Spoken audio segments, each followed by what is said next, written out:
Yes, you meet such interesting people. That's quite a gown, Lorraine. Are you going anywhere? Oh, this? Oh, I just don't want anything at all. Aren't you dressing for dinner? No, that's what meets the eye. Who does your hair, Maggie? A little French woman named Maggie Cutler comes in every morning. You know, every time I see you, I keep thinking your hair could be so lovely. I always wanted to get my hands on it. Oh, I've always wanted to get mine on yours, Lorraine. What, dear? What? No. By the way, what time does Beverly get here? I'm not over anxious to meet him. Oh, he's been and gone, Lorraine. Really? Well, I'm very glad. Of course, you're great friends, aren't you? You and Beverly. Yes, I think he's a wonderful person. Oh, I suppose he is. But really, when I finished acting with him, I was a perfect wreck. All that tender love scene that the critics thought was so magnificent. He kept dropping peanut shells on my dress. I wouldn't act with him again if I were starving. Well, tell me, Lorraine, have you found a new play yet? No, I haven't. There was a pile of manuscripts waiting for me in New York, but I hurried right out here to Sherry. Yes, it was wonderful of you, Lorraine, to drop everything that way and rush over to Sherry's wheelchair. Well, after all, Maggie dear, what else is one in this world but friends? That's what I always say.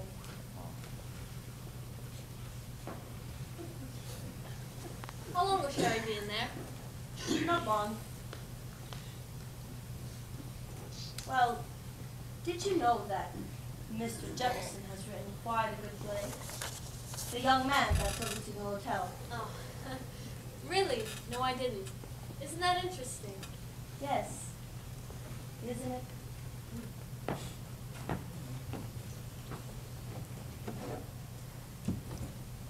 They put a polish on my nails I simply loathe. I don't suppose Elizabeth Arden has a branch in this town. Not if she has any sense. Oh well, I'll just bear it, but it does depress me. Have you read this, Maggie? Everyone was reading it on the boat.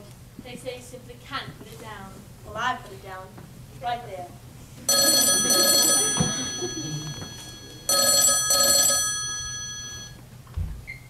Hello? Yes? Yes? Why, Miss Lorraine Sheldon? Yes, she's here. There's a transatlantic call coming through for you, Lorraine. Transatlantic? For me? Here? Why, what in the world? It's London. London! Hello? Hello? Cedric? Cedric, is this you? Why, Cedric, you darling! Why, what a surprise! How'd you know I was here? What? Darling, don't talk so fast and you won't stutter so. That's better. Yes, now I can hear you. Yes, very clearly, as though you were just around the corner. What? I see. Darling! Cedric, dearest, would you wait just a moment? Maggie, would you mind? Go Broadway.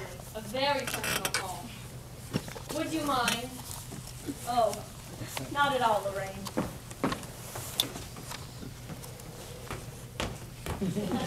Yes, my dearest, now tell me. Cedric, please don't stutter so. Don't be nervous. Oh, my darling. Oh, my sweet, you don't know how I prayed for this every night on the boat. Darling, yes. Yes, 1,000 times yes. I'll take a plane right out of here and catch the next boat. What? Cedric, please don't stutter so. Yes, and I love you, my darling. Oh, so much. Oh, my dear sweet. My darlingest darling. Yes, yes, I will, darling. I'll be thinking of you every moment. You made me the happiest girl in the world. Goodbye. Goodbye, darling. Goodbye. Sherry! Sherry! Sherry! Do you know what has happened? Cedric is still up in London! He's asking to marry him! What? Sherry, think of it! At last! I've got to get right out of here and catch the next boat. May I come in? Maggie, dear, can I get a plane right out of here? I've simply got to get the next boat to England. When is it? Do you know? Is there a newspaper here? Queen Mary sells Friday. Why? What's happened? The most wonderful thing in the world has happened. Look, Beverly's asked me to marry him! Really? Oh, well, what do you know? Isn't it wonderful? I'm so excited I can hardly think. Maggie, dear, you must help me get right out of here. Oh, I'd be delighted to, Lorraine. Thank you, thank you. Will you understand, right? Yes, I have a timetable right here. And don't worry, because if there's no train, I'll drive you to Cleveland myself. Maggie, darling, you're wonderful. Sherry, what's the matter with you? You haven't said a word. You haven't even congratulated me. Let me understand this, Lorraine. Am I to gather from your girlish squeals that you're about to throw your career into the ash can? Oh, no, not at all. Of course I may not be able to play this season, Sherry. But there will be other seasons. I see. And everything goes into the ash can with it, I presume? But Sherry, you couldn't expect me to... No, don't explain, Lorraine. I understand only too well. I also understand why Cornell remains the leading actress of our theater. Oh, this is wonderful, Lorraine. We're in luck. There's a plane out of Cleveland at 10:03. It takes about an hour to get there. Why, it all works out wonderfully. Doesn't it, Sherry? Peachy. Maggie, dear, what's the number of the hotel I'm at? I've simply got to get my maid started packing. Miss Salia 32. Massalia 3-2, please. Let's see. I sail Friday, 5-day boat. That means I ought to be in London Wednesday night. Mansion House? This is Miss Sheldon. Yes, that's right. Can I be with my maid, will you? Oh, Sherry, it's starting to snow. Isn't it wonderful? I've never felt more like Christmas in my life. Don't you, Sherry, dear? Shut your nasty little face. Seth? Now listen carefully, Seth. We're leaving here tonight by plane and sailing Friday on the Queen Mary. I want you to start packing immediately, and I'll call for you in about an hour. I want you to send some cables for me. Have you got a pencil? Right? The first goes to Lord and Lady Cunard. You'll find all these addresses in my little book. It's in my dressing case. Lord and Lady Cunard, my darlings. Returning Friday, Queen Mary. Cedric and I being married immediately on arrival. Wanted you to be the first to know. Love, Lorraine. Now send. What? Oh, thank you, Cassette. Thank you very much. Now send the same message to Lady Astor, Lord Beaverbrook, and my mother in Kansas City. Have you got that? All right. Now I want you to send a telegram to Hattie Carnegie, New York. Please meet me, Sherry Netherlands, new tomorrow, with sketches of bridal gown and trousseau, Lorraine Sheldon. And another to Monsieur Pierre Cartier, Cartier's London. Will you hold in reserve for me the triple string of pearls I picked out in October? Cable me Queen Mary, Lorraine Sheldon. Have you got all that straight, Cassette?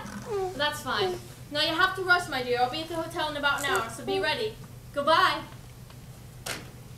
Thank goodness for Cassette. I'd die without her.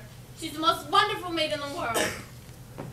Well, life really is full of surprises. Who'd have thought an hour ago I'd be on my way to London? An hour ago? No, I certainly would have thought it an hour ago. It's just crazy. I can't Stop this female drooling. I will have a headache. Oh, Sherry, dear, can I get you something? Now look here, Sherry. I'm sorry if I've offended you, but after all, my life is my own, and you have no right to Hello, tell me everybody. Say, you know it's snowing out? We're gonna have real old-fashioned Christmas.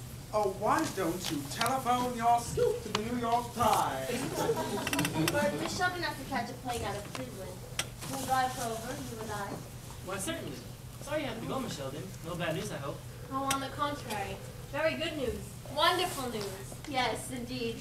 Calls for drinks, I think. Well, you're not being a very good host, Sherry. How about a bottle of champagne?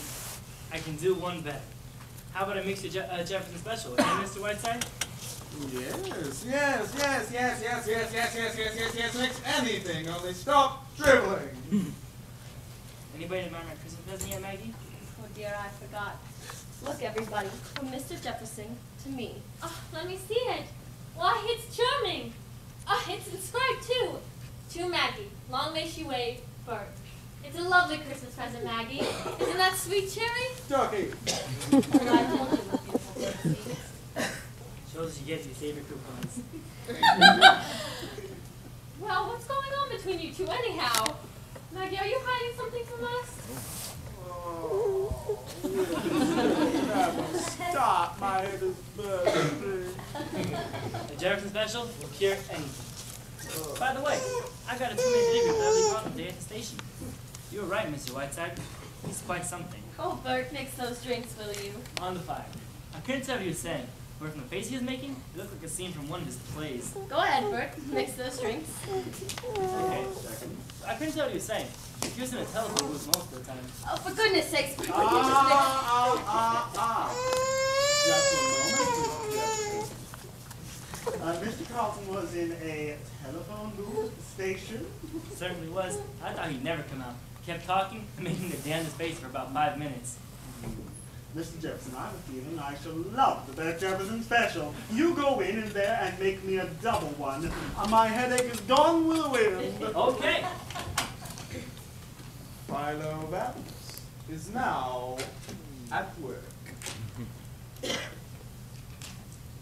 Hello, operator dear. Tell me, have there been any calls over this line from England over the past half hour? Yes, I'll wait. Sherry, what is all this? What was that? There have been no calls from England over the past 3 days. Would you repeat that, please? Hear it, dear? Yes, thank you. And a very Merry Christmas to you, too. Bye-bye. Sherry, what is all this? What does this mean? It means, my dear, that you've just played the greatest love scene of your career with your old friend and former co-star, Beverly Carlton. Why, that's not true. I was talking to Cedric. What do you mean? I mean, my dear, that was Beverly you just poured out your girlish heart to over the phone. Me who thought 5 minutes ago you would not be going to London.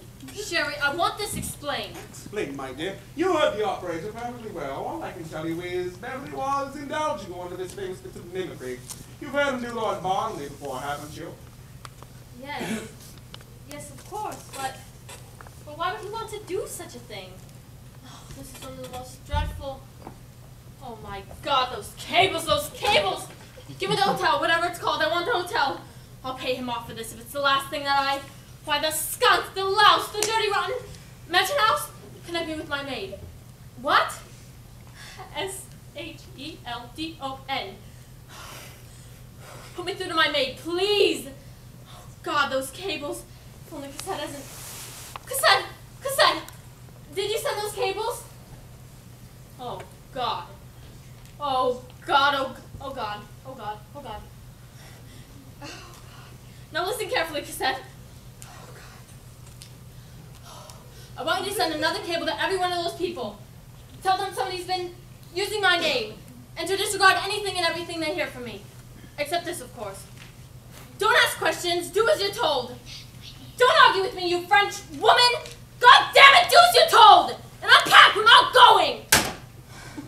Steady on, my blossom, take it easy. What do you mean, take it easy? Do you realize I'll be the laughingstock of England? Why, I won't dare show my face. I always knew Beverly Carlton was low, but not this low. Why? Why? Why would he do it?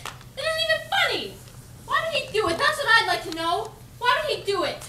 Why would anyone in the world want to play a silly trick like this? I can't understand it.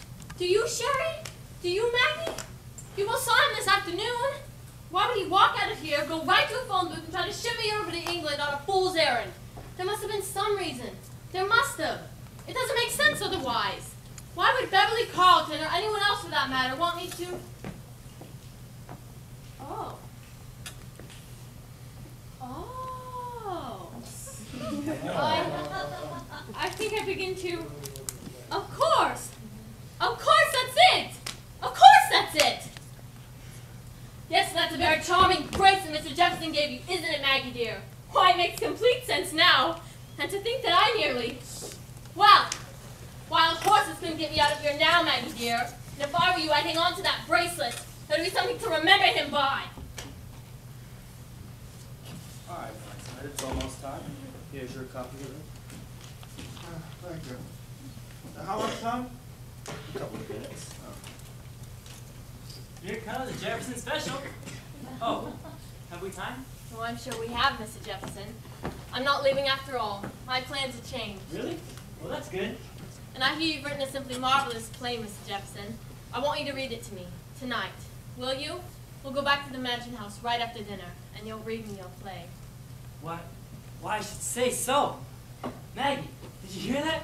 Say, I bet you did this, didn't you? Well, it's the best Christmas present you could have ever given me. Maggie! Maggie! Mr. Whiteside!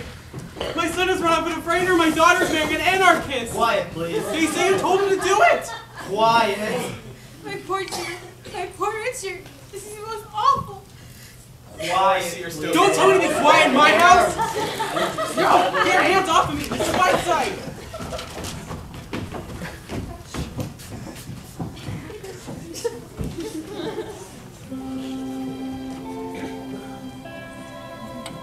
And the Crable must present Sheridan Whiteside. Good evening, everyone. This is Sheridan Whiteside speaking. On this eve of eves, when my own heart is overflowing with peace and kindness, I find myself thinking once more of that still and lustrous evening, nigh on to 2,000 years ago. A penguin bit me!